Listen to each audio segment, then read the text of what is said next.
Perfecto. Thank you. Thank you. Gloria!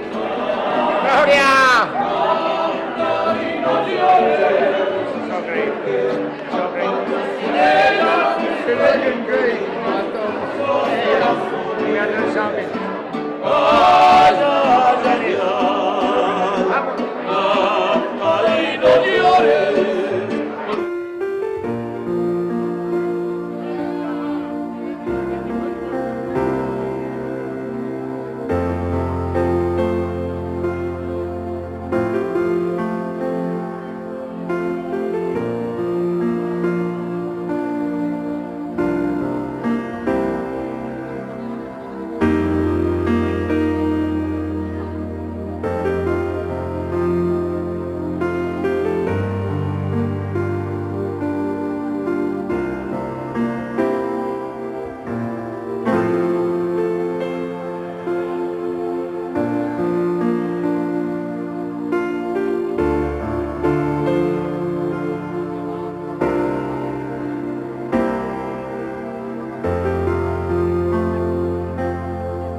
All right, welcome to the 29th Annual Polo Hall of Fame Induction Ceremony.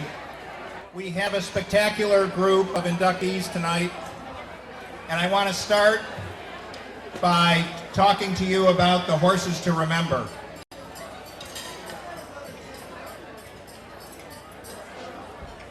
The 2018 horses to remember include two horses.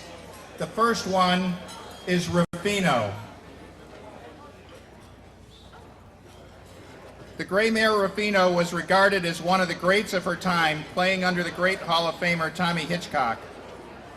Although owned by J.H. Jock Whitney, he loaned her to be played by Hitchcock in the 1935 U.S. Open and Waterbury Cup matches, performances that were recounted in awe-inspired reviews. From among the group of ponies with enviable reputations, Rufino was declared the winner of the coveted Prince Friarstown Challenge Cup. Her courageous play in the 1935 Monty Waterbury Cup may be summed up best by an excerpt from Polo in November of 1935. Quote, "No one who witnessed it can ever forget the picture of the gray mare and Tommy Hitchcock in the sixth chukker. It was one of the supreme chukkers of Polo, easily the highlight of the year, and the engraved record of what happened will be, as long as this cup exists, mute testimony to a gallant animal giving of her very best in the hands of a supreme performer." Let's give a round of applause for Rufino.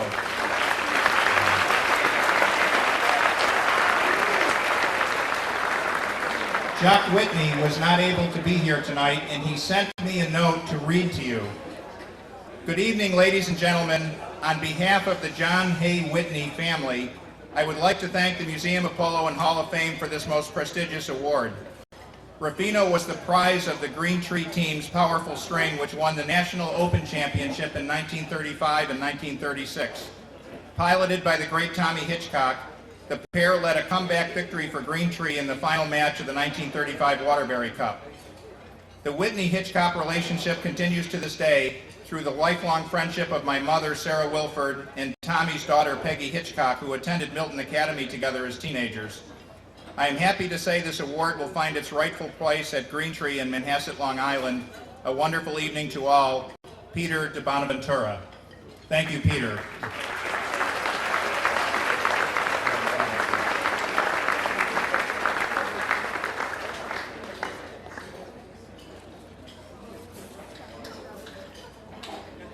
Our cable assistant.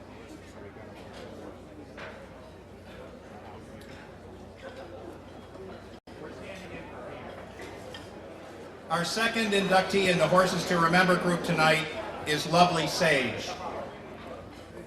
As beautiful as her name would imply, the attributes of Lovely Sage did not stop at that. She possessed a rare combination of speed, dexterity, and wonderful disposition. She made history as the first winner of the Willis Hartman Award to recognize the best playing pony of the U.S. Open tournament established in 1965. At that time, it was given to the best horse playing throughout the entire tournament, not just in the final. A registered thoroughbred mare, one can only speculate on how she made her way into the backyard in Modesto, California, where she was found by Fay Humphreys, a polo-playing cowboy with a true horseman's eye for good ponies. From there, she went on to Hall of Famer Dr. William Billy Linfoot, who sold her to Roddy Tong, a Hawaiian businessman and polo player who was also the owner of the Santa Barbara Polo Club. Billy loved Lovely Sage as part of the Santa Barbara team and regarded her as his best pony in the 1965 Open when she won the Hartman Award. When Rudy had a polo accident that ended his playing days, he sold his horses, and Lovely Sage was purchased by Hap Sharp and was part of the string he sent to Argentina to represent the United States in the Cup of the Americas in 1969. Hap's son-in-law, famed horseman and Hall of Famer Tommy Wayman, had played the mare and later used him for his breeding program. Ronnie Tong has come from Hawaii to accept this award. He will win the award for the longest distance traveled tonight, I'm sure.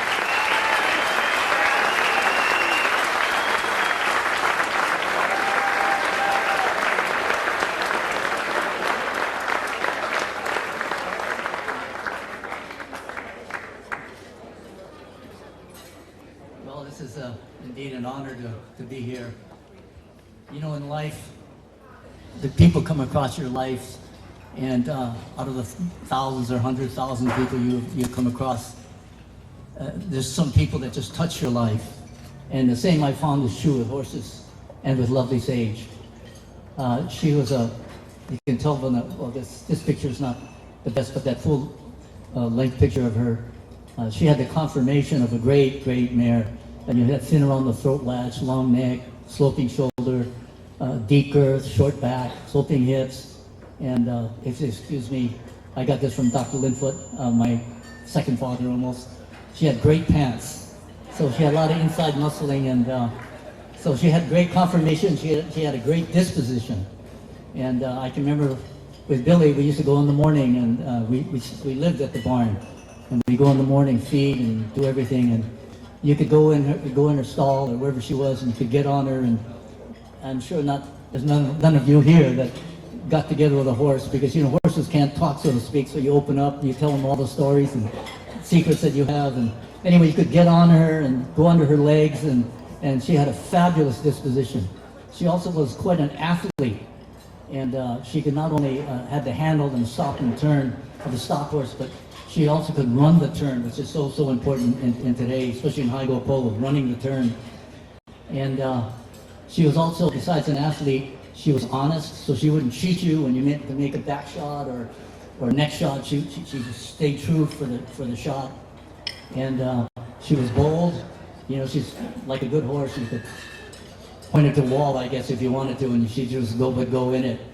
And but she also had great heart, and that's a very big, important attribute of a polo pony, as most of you here that play know.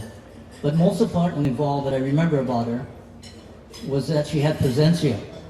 And normally we refer to that in terms of people. And when you play with a great player like Billy Linfoot or Bob Skeen or Danielle Gonzalez, they elevate your game, all the players on the team. And I found the same was true with her. I hope I'm not taking so long. But anyway, she was such a great horse. You knew that, when she was there, and we played together. I played together all the time with Billy Linfoot. And when she was on the field and he was playing her, you know that there was something special, and that the other team better pack their lunch, because she was a great mare. And so anyway, it was. And one other thing too, Billy, different theories about when you play your best horse. Some people play them in the last chukker, like Harold Barry. Some of them play in the fifth chukker, because maybe you can change the momentum of the game sooner, not wait till the last minute. Maybe you can't do it in time. So the great horses like Lovely Sage, they always, you just watch what trucker the players playing them, and you can tell which is the great horses. So I want to just thank you very much for considering her, and I want to accept the award, not only for her, but also for all the people that were involved. You know, time you see the horse out in the field, there's so many people that have been involved in that horse being out there, that finished product. Beginning with the player, those days we'd school our own horses, do a 10-minute session maybe in the morning, what have you, but the grooms and everyone that prepared her for the field. So it's a great honor, and I want to thank you very much.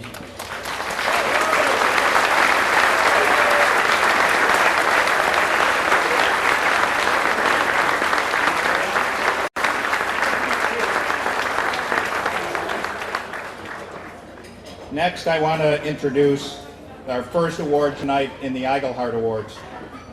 The Hall of Fame Philip Eigelhart Award began in 2001 and is given to acknowledge exceptional lifetime contributions to the sport of polo.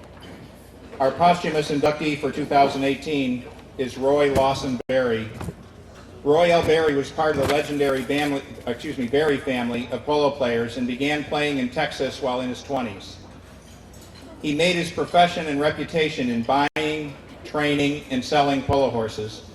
With a true horseman's natural skill and ability, Roy quickly attained a 7-goal rating and won the Monty Waterbury Cup in 1951, was a finalist in the U.S. Open, and played in clubs across the United States, in many cases managing the clubs as well as his sponsors' strings of polo ponies.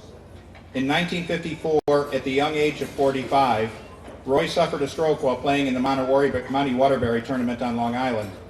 He was advised to stop playing the game as well as working with horses, but just 3 years later he returned to club polo and enjoyed many years of doing what he loved. Roy also passed his love of the sport on to his son Roy Matthews Barry and taught him well. Roy Matthews Barry became a 9-goal player inducted into the Hall of Fame in 1995 and is here tonight to accept the award on behalf of his father, Roy Barry.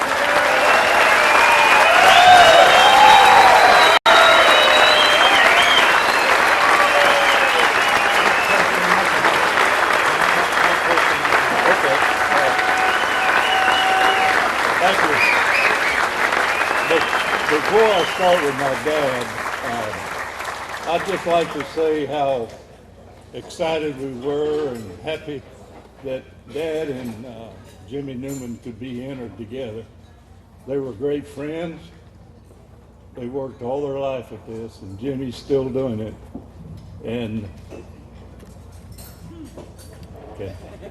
And Jimmy's still hard at it, and he does it with such ease. I don't know how he still got his sanity with managing polo as long as he had. But anyway, I always think of the story they tell on Dad when he was growing up on his father's farm in Lavon, Texas. It was north of Dallas. And he and his brothers, Bill and Harold and Claude, and his sisters, Opal, Annis, and Faye. Anyway, in Lavon, on Saturday nights, they would have a dance. So Dad and his brothers decided they want to go to a dance. And somewhere along the way, they got in an altercation with another group of young men, and the police had to break it up.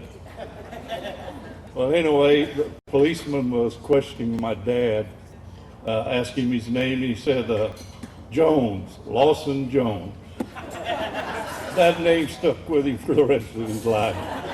And I tell you, he was a wonderful man, and he was always full of life. But anyway, at the age of 18, he left home and went to work on ranches in North Texas, breaking and training horses. And at that time, there were a lot of people that were buying horses in Texas, and all the army bases were playing. So there were a lot of horses being bought. And there were people coming from the East Coast. They'd buy a load of horses and ship them back by train. Well, this is the way that Dad and his brothers were introduced to polo. And of course, they went on to make a name for themselves. Dad was 7, and Bill was 7, and Harold was 9. and Claude was 2 goals. He was the businessman. But anyway, one year the brothers were asked to go to the New Mexico Military Institute, and the Institute said, we'll mount you, just show up. And so they accepted. They go and they start to play, and they had to give them something like 12 goals, a handicap. So if you mount somebody, you know how that is, how that goes. But anyway, my dad was griping at halftime about what he was having to play, the horses he was having to play. And about that time, this young man rode by on a good-looking horse, and he said, young man, has that horse played polo? He said, no, Mr. Barry, sure hadn't. He said, well, you let me play? Well, yeah, but he hadn't played. Well, that doesn't make any difference. He's better than what I'm riding. And I think they actually ended up winning the game. But anyway, I remember the first polo game I ever played. I was 13, and I'd just gotten out of school. I had my school clothes on. I was going to watch Dad practice. It was at the Diamond B Polo Club, which the Beverages owned at that time in San Antonio. Anyway, I go to the barn to say hi to Dad before the game. He hands me a mallet, a helmet, and says, go play. Well, here I am in my penny loafers and my school clothes, and he just throws some chaps on me, and off I go.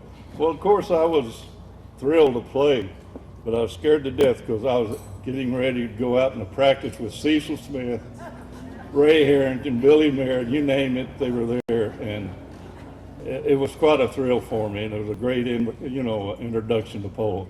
I did nothing else after that, and that was the end. Anyway, Dad, as they had mentioned, Dad suffered a severe stroke in 1954. The doctor said, you'll never ride, you'll never play again. And, well, he didn't know Dad. He went on to play and ride, and all of this I contribute to my mother's love and tender care. And Dad went on for many, many years to play and train horses. And when my son Bobby started to play, he and Dad had a wonderful relationship. And of course, Bobby experienced a lot of things that I did. And they had just a wonderful time together. But that's the short story. And there's so much more. I just want to thank the Hall of Fame committee for this wonderful award. And I know my dad would be very proud.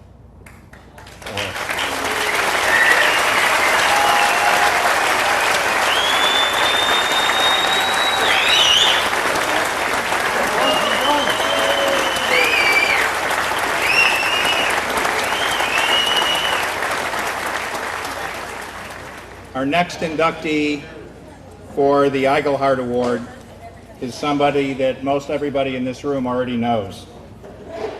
This year's living honoree is Jimmy Newman.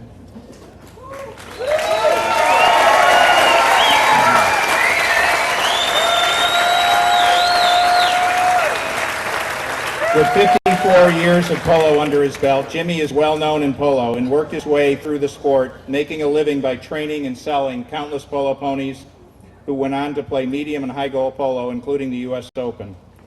Having attained a 3-goal outdoor handicap and a 4-goal indoor, Jimmy won the 1985 U.S. Open handicap, also known as the 26-goal C.V. Whitney Cup. During his career, he served as manager and organized tournaments for several of the biggest and best polo clubs in the world: Retama in Texas, Palm Beach Polo and Country Club, and Santa Barbara Polo and Racket Club. He has managed 27 U.S. Open championships. Jimmy also served the sport in service to the USPA as the Southwest Circuit Governor at large, and for many years on the tournament, high goal, and handicap committees, and serving Team USPA.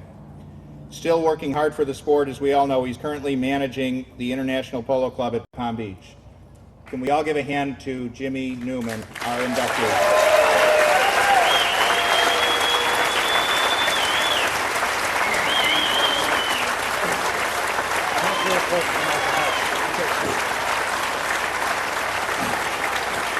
Thank you. Thank all of you. I want to thank the museum, the selection committee, George and Brenda, and all of you for coming tonight. And this is a great, great honor. And one of the greatest parts of it is to see my name with Roy Barry Sr.'s. We called him Old Roy. This is Little Roy over here. This guy. I'll tell you how I first started in polo. I came to Florida in '64 to go to junior college, this one right here in Lake Worth. And just by a freak accident, Don Beveridge became my uncle that year.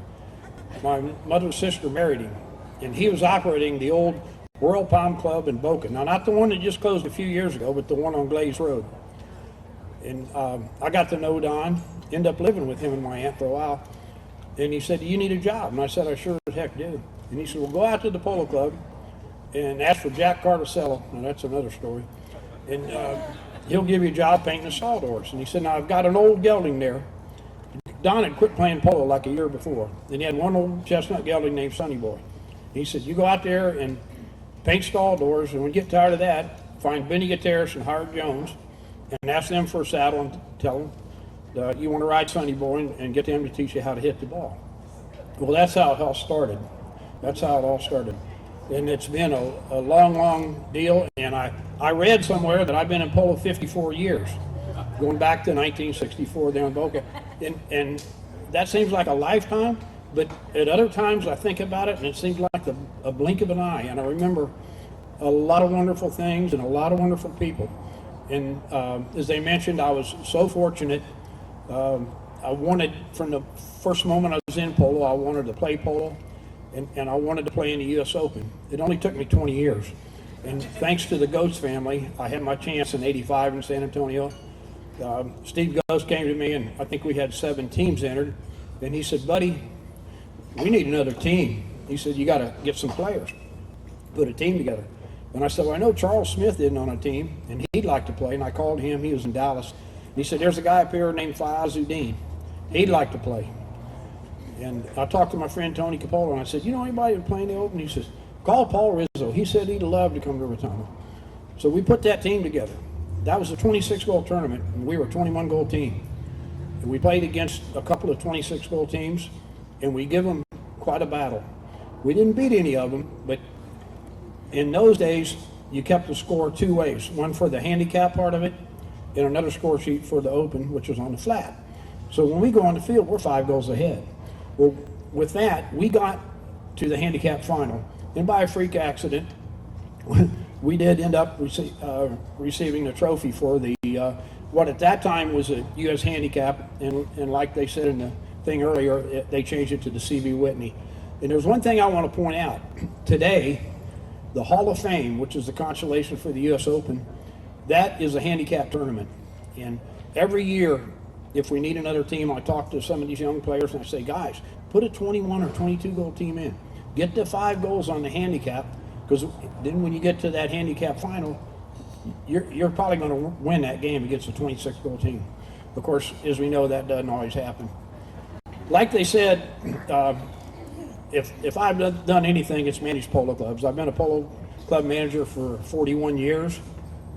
My first one, and talk about biting off a big fish, in '77, Rotama needed a manager. A great old guy named Dutch Evinger was retiring because it was getting too big, and he told Steve Ghost, "You need a young guy."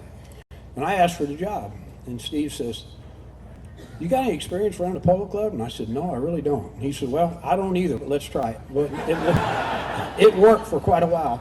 And as they said, I was very fortunate, and I got to go to Santa Barbara for a few years. I was at Palm Beach Polo. I've been at IPC now for 15 years. And another great thing, a summer deal, and this is something that Hap Sharp and Harry Collins got me into in Colorado. They had Tommy Wayman and I come there in '88 to start what they called the Roseboro Polo Club.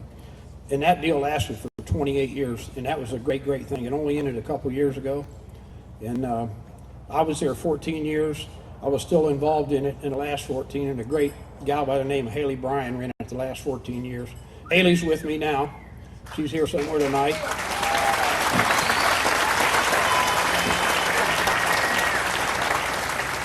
And I want to mention one other great gal. And when this gal was a starving college student, I hired her one year, let her live in my basement, and I give her about $800 a month, and that's Melania Jones. And she worked for me on and off for 17 years. And all of a sudden, Santa Barbara offers her the big money, and she leaves me. I mean, what can you do? I want to talk about this group I'm being inducted with. This is really, really a special honor. As Roy said, I was close to his dad. I spent a lot of time in San Antonio in the late 60s and the early 70s with Roy and his dad. And I was a young guy. Part of the time I was in the Army, but I was at Fort Sam Houston and had a lot of free time. And Roy's dad used to come and pick me up when I got off duty. And he'd take me out to the Cray Brothers farm north of town. And he was very generous. He'd let me ride them 2- and 3-year-old colts. And he had a lot of good advice. And them rocks in that ground were hard. But, you know, between him and Roy, I do think I learned something, and I really appreciate the Barrys. And, you know, there's like 13 of them here tonight.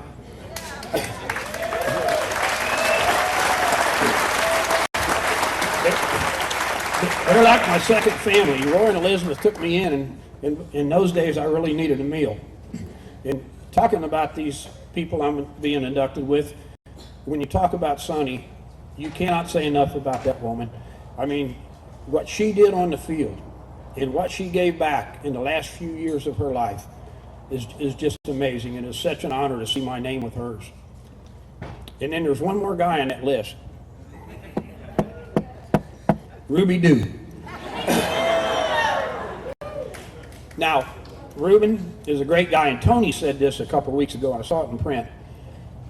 Reuben came to San Antonio, and I think it was in '81, and he'd been playing polo and training horses in California, and he was 4 goals, and he played on an open team, and he won. He went to 5 goals. In the next 5 years, he won the open 4 times. Is that right, Reuben? I can't see you for the floodlights. How many? 3. Okay, excuse me. I thought you were better than that. But after those 4 or 5 years, he was 7 goals on the way to 8. And I never seen a guy, he played polo, of course, in Mexico as a kid. Never seen a guy grasp polo like Reuben did. Last night, we were together, and we got telling stories. And I told one about Reuben, but I'm not going to go into that story. How am I doing on time? Am I okay? Okay. Well, the story last night, here's a short version. I was in Wyoming, and Reuben's going to come up there, and he says, can you pick me up at the airport? Well, he calls me, and he says, where's Nebraska? I'm in Nebraska. Now, but there was another time that Reuben had to fly in. We were in San Antonio, and I know Tom Ghost is here. Tom Ghost and Tommy Wayman, myself, and John France, I think we're playing in the Silver Cup. And that deal was, there was a bracket in San Antonio and a bracket in Willow Bend, Dallas and Willow Bend. And when our winter was done, they went up there. Well, it started raining in San Antonio, like it can do, and it rained about 8 days. And Willow Bend's calling us, hey, you guys got to get that winning team up here, you know. So I got down to where the team we're on, we got to play Matt Ghost, Reuben, Valley Aguilar, and Manuel Nava from Mexico. And one morning, Tom Ghost comes by, and he says, I got it. It's not raining in Midland. I called him. We can go out there and play. So we just start loading the horses. And then Reuben, the Ghostes were hauling his horses. I don't think he had a rig at that time. At least it wasn't there. So Tommy and I go by his barn with a truck and trailer, and there's this little guy there, and we tell him in our best Spanish, we're going to take these horses and we're going to go to Midland, and Reuben's going to come there and play. And so we load the horses, and he throws the tack in, and we say, get your clothes. And he goes in the tack room, and he comes back, and he's got a paper sack under one arm and an army blanket rolled up the other, and he says, listo. Well, Reuben took care of him. So we go there, It's 350 miles, but we don't know where Reuben is, and we got everybody looking for him. And finally, Tommy Wayman says, "That son of a gun, I bet you he's in Santa Barbara." So we called Gary Wooten, and Wooten said, "I saw him yesterday." And we said, "Get that son of a gun, put him on a plane." So we find out, okay, we hear Reuben's going to land tomorrow at 1 o'clock. So we talked to the Polo Club. We've been waiting on him 3 days. So Tom Ghost goes to the airport to get him, and Wayman and I and John France, the other guy on the team, we're in Chili's having lunch. And we come out, and it's an hour and a half before the game, and here comes Tom Ghost and Reuben. And just at that moment, and I don't know how many of you experienced the beautiful weather in Midland, Texas, but a thunderstorm hit a dust storm right over top of Chili's. And Reuben's standing in the parking lot when we came out, and these mud biscuits are hitting him like this. And they're getting on his Gucci shoes. And he says, "Wayman, Newman, you guys are crazy. I'm in Santa Barbara, the most beautiful place in the world, and you bring me here. The world is going to end. We're not going to play polo." A half hour later, the sun came out. We played, and he'd been laying on the beach for 5 days. We've been hauling horses, all his and ours, all over Texas, riding horses, and he beats us. But he's been a great friend, and as I say, he's been a lot of great entertainment. I want to talk a little bit about this award, this Iglehart Award.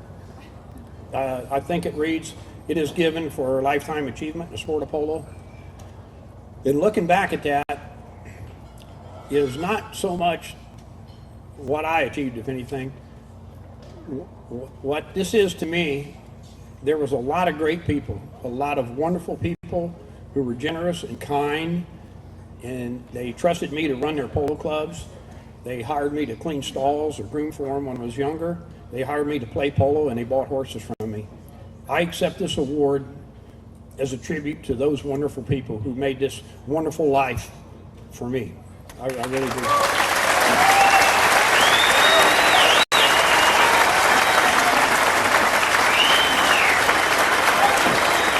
I want to thank one more little group.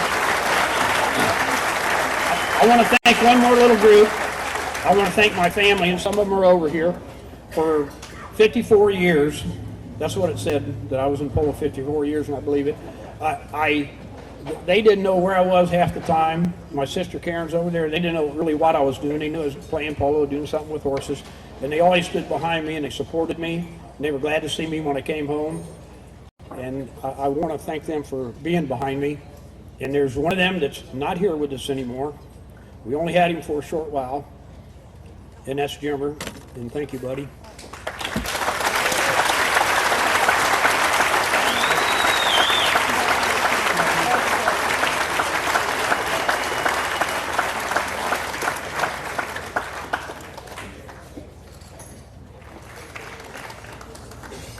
The next two awards are the inductees into the Hall of Fame.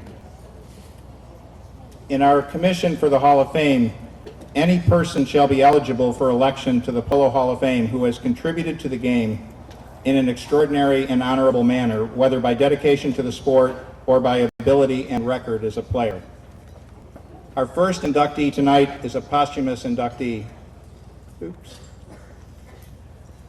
And it's Sonny Hale.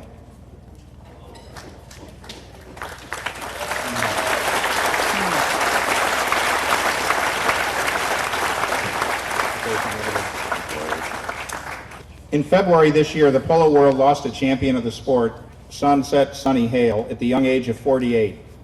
She is being honored posthumously tonight, not only for what she accomplished on the playing field, but for constant efforts to give back to polo and the vast impact that she made. Her career was one of firsts. The first woman in the U.S. to reach a 5-pole handicap in a male-dominated sport. She made history when she became the first woman to win the U.S. Open Championship in 2000. Breaking down barriers for women, she was the first woman to be hired as a professional to play on teams alongside the world's greatest players for over 20 seasons. Not content to rest on her laurels, Sonny stayed in perpetual motion, working tirelessly to promote the sport, horses, and horsemanship, is a mentor to aspiring polo players, male and female, young and old. She wrote a series of polo help books, created an online clinic, and traveled the world lecturing and giving polo clinics and seminars. Created the American Polo Horse Association to establish polo ponies as a breed and preserve their information for posterity. Created the women's handicap system that was adopted for use by the USPA. Started the Women's Championship Tournament to give greater opportunities to polo playing women and help revive the United States Women's Open. She served on USPA committees, won countless tournaments the world over, and was a 7-time winner of the Polo Excellence Award, Woman Polo Player of the Year. A true horsewoman outside of the sport, she was also inducted in the National Cowgirl Hall of Fame. She'll be remembered in uncountable ways as an extraordinary player, exemplary horseman, a founder of organizations, a teacher, a coach, a creator of opportunities, with dynamic advocacy for anyone who needed her help. Her passion to share her knowledge with others endured her around the globe, and she is regarded as the most influential woman in the polo of our time. Here to accept the award for Sonny are Joanne Dale and Tiana Smiklas.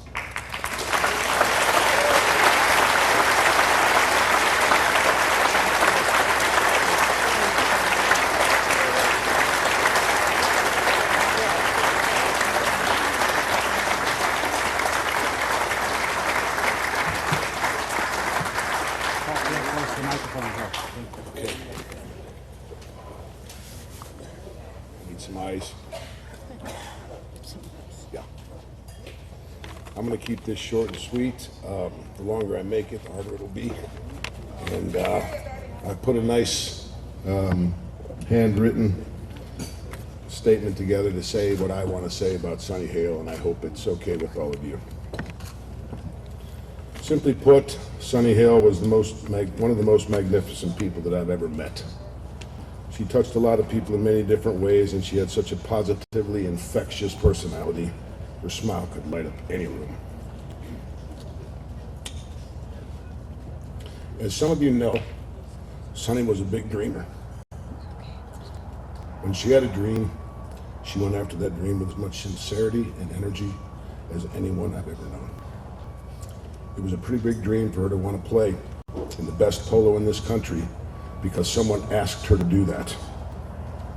And as we all know, conquer that dream she most certainly did, like no other woman ever has before. And then it was a pretty big dream to want to organize women's polo around the globe, again, like it has never been. And what she set her mind to that's exactly what she did with her WCT, and it lives on today throughout the world. And then there was another pretty big dream to decide that American polo horses deserved more credit than she thought they got. Something she was extremely passionate about was the polo horse. Together, with the kindness and the shared passion of Melissa Ganzi and my daughter Tiana, who were there with Sonny at the inception of the American Polo Horse Association, it lives on today. Sonny was an inspiration to just about every person she came across, and she was inspired by a few herself. Many of you are in this room, and you know who you are. It is an honor for me to be accepting this induction on her behalf, and I'll end by saying two things. Sonny had a trademark saying each morning, and some of you know what that was. When she got up and got her first cup of coffee, it was, okay guys, what are we going to do to change the world today? And lastly, I'm going to end by repeating something that I heard from another woman polo player that I think says everything about Sonny that anyone who ever met her could possibly say. And that is, if you ever met Sonny Hale and you didn't like her, there was something wrong with you.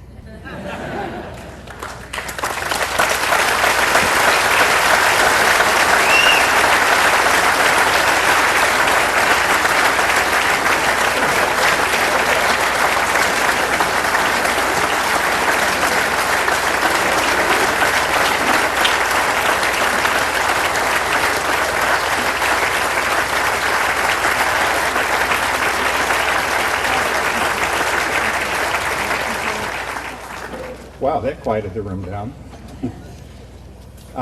Thank you very much to the Smickless family. This was a wonderful tribute to Sonny. Our last inductee tonight, we've already talked a little bit about him, is a fellow many of you in the room have known for years, Reuben Gracita.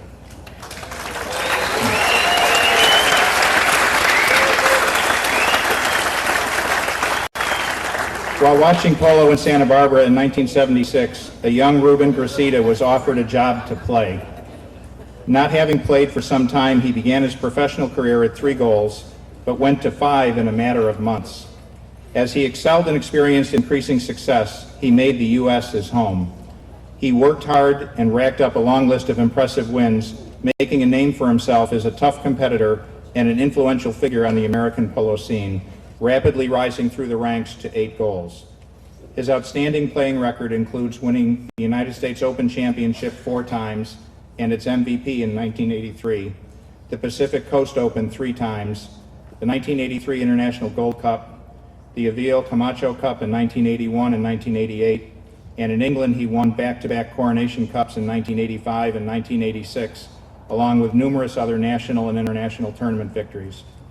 We are fortunate to have Reuben here tonight to accept his award. Reuben Gracita.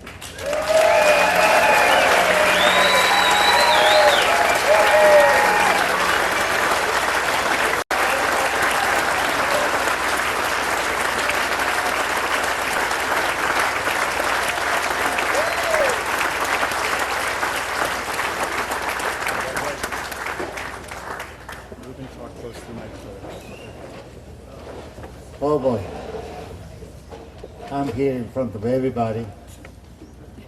I don't know how I made it, but I did. I don't know, today I knew that I was going to get to be here in the Hall of Fame. I got up this morning, I went in the crack of dawn to my new job, which is training racehorses. I get up and I got 2 different shoes, different colors. I says, I don't know, this is not a good start. I came over here to the table and I have table 13.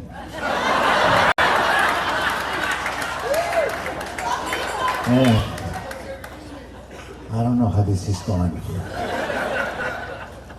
The good thing is that I crossed the border before they made the wall.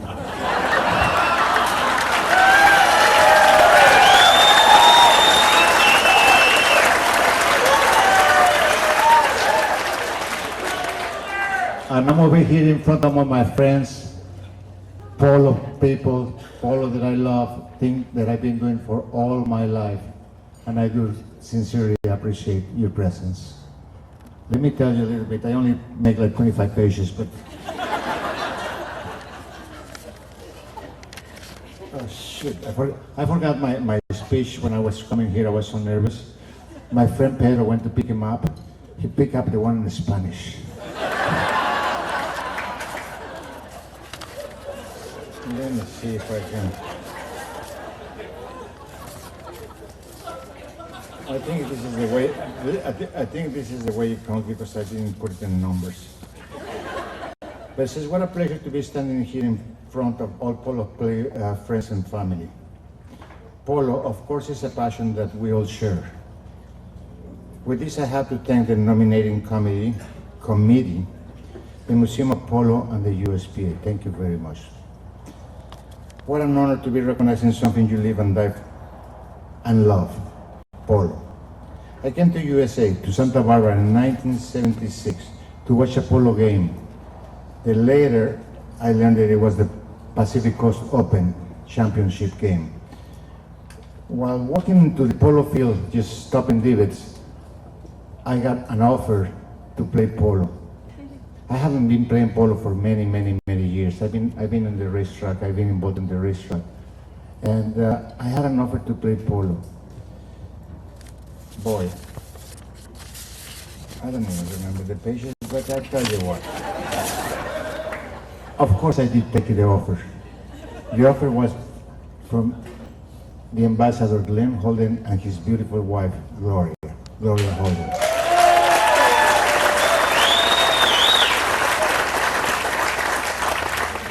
I had the pleasure to be working for them for 18 years. Poor of them. Oh my goodness. Beside that, I have the opportunity to play in huge teams and big teams. I play with the team with Seth Herden. I play with the team with Jack Oxley and Steve Goss, which they were great people that I won the US Open with, along with Glenn Holden. Thank you very much, guys, for giving me the opportunity to play with your team and winning the US Open.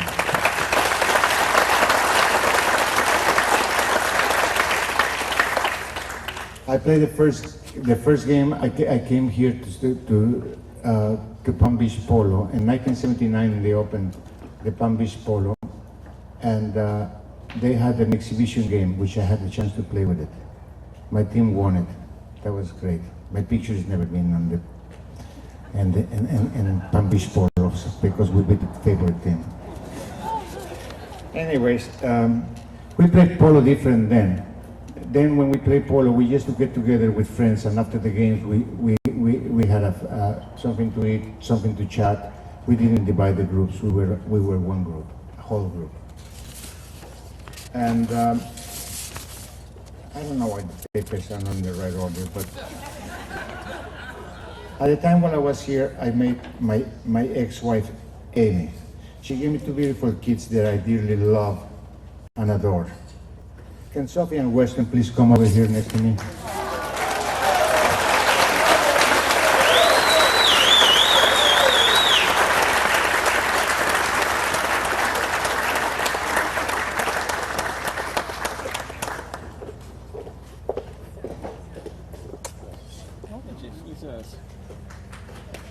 Thank you.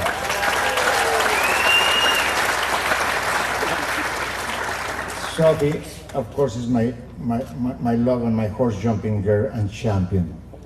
She's been completely dedicated into riding. She is riding all over, everywhere in the world, anywhere she can. She goes to bed thinking about a horse and she gets up thinking about a horse. She's so focused into it. I love it. I love it. Weston, my oldest son, at one time he reached 3 goals. And then he decided to become something easier to do, an airline pilot. He wants something simple. Then, son, you have to be down on the ground. Okay, Dad.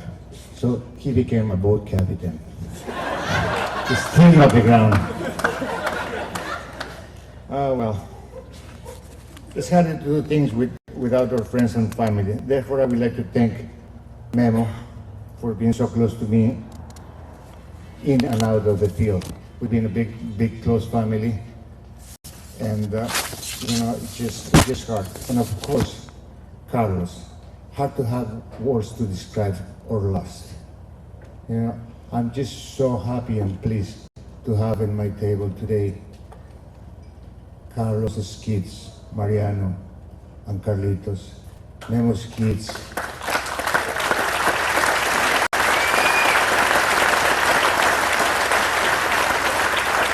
Thank you. Memo's kids, Michelle and Julio could not assist today, but I'm in presence and I love him, and also, I'm with my kids along with the Holden family. And I do want to thank you very, very much for being here, listening to my words. And I love the chance to have a present like this, to be recognizing something that I love so much. Thank you very much.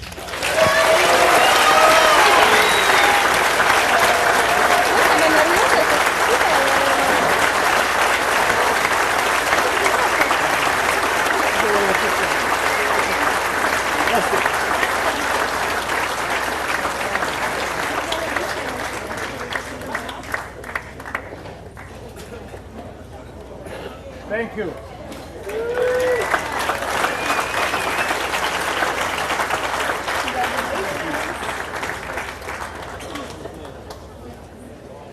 All right. First off, a round of applause for all of our inductees tonight.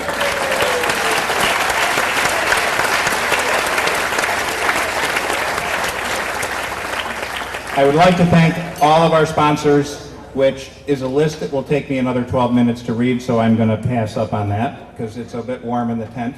But one of the things that occurs when we have events like this is for days and weeks thereafter, people talk about some part of the night that touched them or something that really reinforced the greatness of the sport that we all support. And I want to thank all of you for coming to honor these inductees. And I also encourage you to stay. We've got a wonderful band that's going to play for us, King Tide. And I want to thank all of you for being a part of this great sport and look forward to seeing you in the museum and continue to support all the efforts that we do here to honor the people of our sport who have both helped it, played it, groomed for the horses, taken care of the horses, and the horses themselves. Thank you all.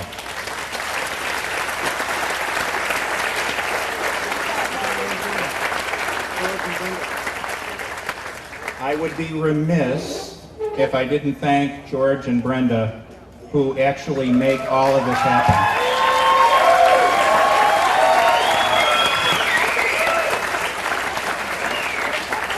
They have me stand out in front of you. They created all the script. They do all of the legwork. And I really think it's an amazing gift that the museum has people as dedicated as George and Brenda. Thank you.